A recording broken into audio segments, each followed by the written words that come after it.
If your electric bill went up this year, you already felt it. Here is what you could not see. Almost none of that increase paid for electricity. Go and look at the bill. Not the total, you already know that number and you already hate it. Look at what it says you bought. It says electricity, kilowatt hours, a quantity of power times a price. That is not really what you bought. You are paying invisibly for steel towers and buried cable sitting on a balance sheet somewhere, earning a return whether you run your air conditioning all summer or leave the house empty. And your bill will never once tell you that. The company that sent it makes almost no money on the electricity itself, on the actual fuel. Here is the part that took me a while to believe. When your power company buys fuel, gas, coal, whatever it burns, it passes that cost straight through to you, at cost. It does not mark it up, which means the thing you think you are buying is the one thing your utility is very nearly indifferent to. If gas doubles, that lands on your bill, and the utility's profit barely moves. So where does the money come from? It comes from owning things. Let me show you the whole business in $2. Your utility spends $1 sending a crew out to trim trees away from a power line. That is a cost. It gets that dollar back from you. Exactly $1. Zero profit.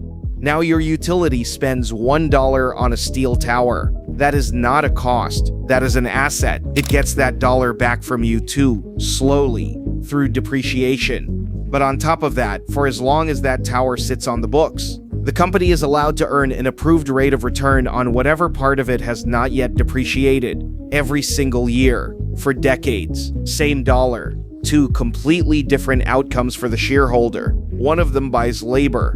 The other one buys something much closer to an annuity.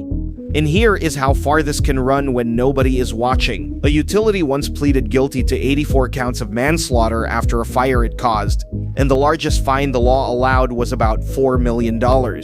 Another one admitted funding a corruption scheme, was fined $200 million, and its customers got back $4.80 each.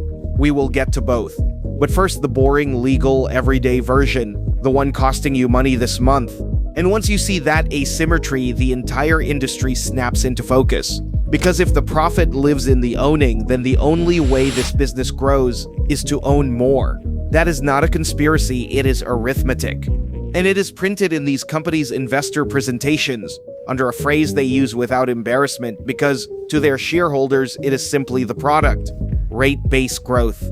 But before I go further, I have to be fair because this topic is drowning in videos that get it wrong in the same 3 ways, and I would rather you trust the boring true version. First, and most importantly, that return is not guaranteed. You will hear people say utilities get a guaranteed profit. They do not. The legal standard was settled by a Supreme Court case in 1944, and what a regulator grants is an opportunity to earn a return on approved investment, not a promise of one. Utilities frequently earn less than their authorized return. There is a lag of a year or two between spending the money and being allowed to charge for it, and in that window they earn no cash return at all. Second, regulators genuinely say no. In 1985, New York regulators looked at a nuclear plant called Shoreham that had run catastrophically over budget and disallowed $1.35 billion, meaning customers never paid it. In Mississippi, a plant called Kemper was promised at $2.9 billion and came in at $7.5. Its parent wrote off about $6.4 billion. Customer recovery was capped at $112 million, and money already collected during construction was refunded. Even in ordinary, boring cases, utilities routinely walk out with only about half the increase they asked for. Regulators say no, often. And third, a lot of this spending is genuinely necessary. The equipment is old, the weather is getting more violent, and we are plugging in cars and heat pumps. Roughly half of transmission spending is replacing or hardening what already exists. The reason we regulate these companies this way at all is that it lets 40-year infrastructure get financed cheaply. An unregulated monopoly would be worse. So this is not a story about villains. It is a story about an incentive. Let me show you how the number actually gets set. Every so often, a utility files what is called a rate case, and a commission works out a revenue requirement, the total the company is allowed to collect. The formula is public. It is operating costs plus depreciation plus taxes plus one more term, the rate base, multiplied by the allowed rate of return. Every term in that formula except the last one is a pass-through. Reimbursed, dollar for dollar, no margin. The last term is the only place profit exists. And that rate of return is a blend. Roughly half the rate base is financed with borrowed money, which earns only what the debt costs. The other half is shareholder equity, and that is where the profit actually lives. Right now, the average authorized return on equity in American Electric cases runs around 9.5 to 9.8%, not the 10.5 you will sometimes hear quoted, which is the high end of individual decisions. Now, the obvious accusation to make here is that this makes utilities build things they do not need. Gold plating. Economists have a name for the incentive to build more than you need, simply because building is how you get paid. The average Johnson effect from a paper in 1962. I am not going to make it because the best evidence does not support it, and what it does say is sharper. A study revised last year went through 4 decades of American rate cases and found the excess cost to consumers ran somewhere between $3 and $11 billion a year. Call it 7. But here's the part that surprised even its authors. The building things you do not need effect was, in their words, largely second order. Most of that money does not come from utilities building unnecessary things. It comes from them earning a little too much on the things they were going to build anyway. It is not gold plating. It is a toll set slightly too high on a road that genuinely needed paving. A quieter accusation and a far harder one to argue with.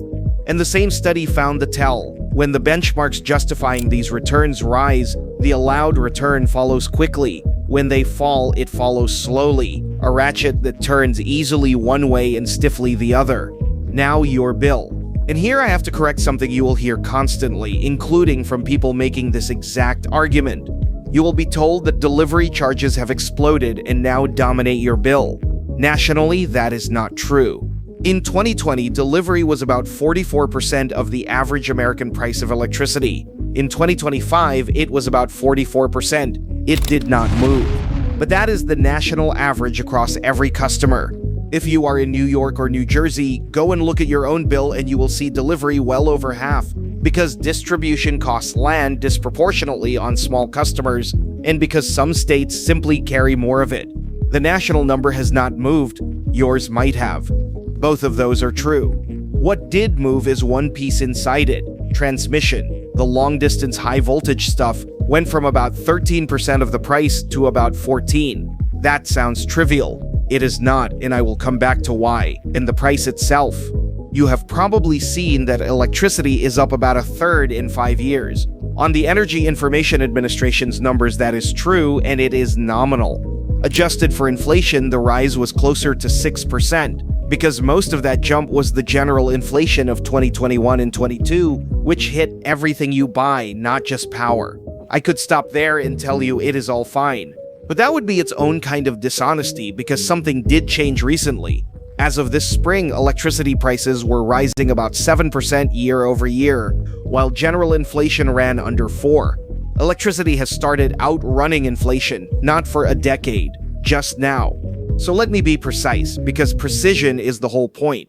Your bill has not secretly doubled, but it has just started climbing faster than everything else, right as this industry entered the largest construction boom in its history.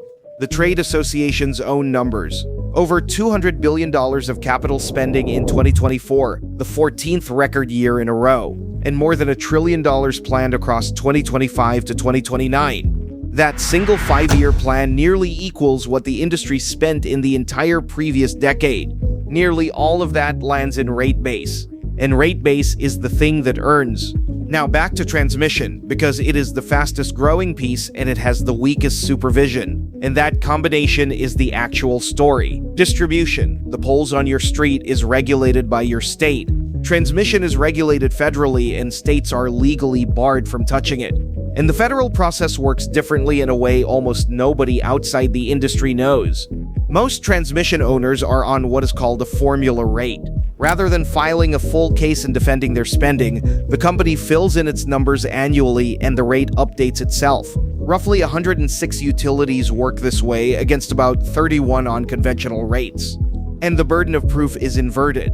A state regulator makes a utility prove its spending was prudent. In the federal transmission process, as one state energy department put it, expenditures are presumed prudent, and a challenger must first demonstrate serious doubt before the agency will even look. The companies file thousands of pages. The window to examine them is 3 months. Then there is my favorite detail in the whole subject. For years, federal regulators granted New England transmission owners a return that included an extra 0.5% purely for voluntarily belonging to a regional grid organization, a bonus for joining the thing. Connecticut's Energy Department noted this put transmission returns nearly 2 points above what the state allowed on distribution. And here's the part these videos never include: it is being fixed. In March, after roughly 15 years of litigation, federal regulators cut the New England transmission base return from 10.57 to 9.57%, backdated to 2014, with an estimated $1.5 billion in refunds. Which brings us to the argument you have actually been hearing about: data centers. The popular version is that artificial intelligence is being built on your electric bill. Handle this one carefully. It is the most contested claim in the subject, and both sides are funded. The study most cited to say residential customers are not subsidizing data centers found exactly that. It was funded by a coalition of data center companies who reviewed it before publication. The studies pointing the other way include one funded by the Utility Trade Association. When both sides have paid for a report, weigh the numbers, not the conclusions. So ignore the conclusions and look at the numbers, because one of them complicates the popular story badly. The states with the largest load growth, Texas, Virginia, had among the smallest rate increases. The states with the largest price increases, California and New York, had demand decline. If data centers were straightforwardly driving your bill up, that relationship should run the other way. There is one clear exception: the PJM region in the Mid-Atlantic, where capacity prices did spike hard. Though the grid operator's own estimate of the bill impact is 1.5% to 5%, not the $70 a month you may have seen, which comes from no filing at all. And a detail that should make everyone slow down: that same grid operator recently revised its own peak demand forecast for this summer downward by about 2,500 megawatts, a 1.6% cut, after tightening how it vets data center requests. Some of that demand may never have been real, but there is a genuine structural gap, and it is worth understanding precisely. If a data center needs a new line run to its own front door, it pays for that line. But upgrades to the shared regional backbone, the network everybody draws from, do not work that way. Those get spread across everyone who benefits from the network, which is everyone. That was a design choice made decades ago for a world where demand was flat and everybody's load grew together. It predates data centers entirely, and it is the seam a very large single customer can slip through. The clearest example of that gap in practice is Oregon, where the state's ratepayer advocate argued that a utility had proposed recovering data center-driven costs from those data centers over 10 years on infrastructure with a 50-year life, leaving 40 years of it to everyone else. That is not theft. It is an argument about amortization schedules, which is the least dramatic sentence in this video and also the actual mechanism. Then Oregon closed the gap. And here is the result. Residential rates went down about 1.3%, and data center rates went up almost 30%. The loophole was real, it was measurable, and it was closable, and it is closing broadly. At least 38 special large load tariffs have been created since 2018, 30 of them in the last 2 years alone. Minimum payment floors, 5 to 15-year contracts, exit fees, and pay for your own substation rules. In June, federal regulators ordered all 6 regional grid operators to show cause why their existing rules should not be found unjust, specifically demanding they prevent cost shifts and publish searchable data on who is paying for network upgrades. So the honest version is not that they are stealing from you. It is that the rules were written for a world that no longer exists. A very large customer walked through the gap, and the gap is closing in public right now with numbers attached. Which leaves one last question. What happens when a utility does something genuinely wrong? In Illinois, a utility signed an agreement admitting it had arranged jobs and contracts for associates of the state House Speaker, who was himself later convicted and sentenced to 7.5 years. The company paid a $200 million criminal fine. Customers eventually received $38 million, which worked out to about $4.80 each. $4.80, against a $200 million fine that went to the government, not to the people who had been paying the bill. And in California, after a fire that killed 84 people, the utility pleaded guilty to 84 counts of involuntary manslaughter. The maximum sentence available was about $4 million, and the judge observed on the record that a human defendant would have faced 90 years, that a fine was the only punishment a corporation can receive. I will leave that there. So who wins? Shareholders, not through anything hidden, but through the arithmetic we started with. Earnings equal rate base times the allowed return, and the industry has over $1 trillion of capital spending planned across 5 years, nearly all of it headed into rate base. Transmission owners especially, operating under presumed prudence with a 3-month window to object, and who pays you on every asset every year for as long as it stands. None of it is illegal, and most is not even a scandal. It is an incentive built for an era of flat demand, now colliding with the biggest construction boom this industry has ever had. Nobody is hiding it. It is in the investor deck, on the slide marked rate base growth. The only real question is whether you get any say in what gets bought with your money. And you do, technically. There is a proceeding in your state where your utility has to justify every dollar it wants to add, and where anybody can file to object. It is called a rate case. Almost nobody outside the industry has ever attended one.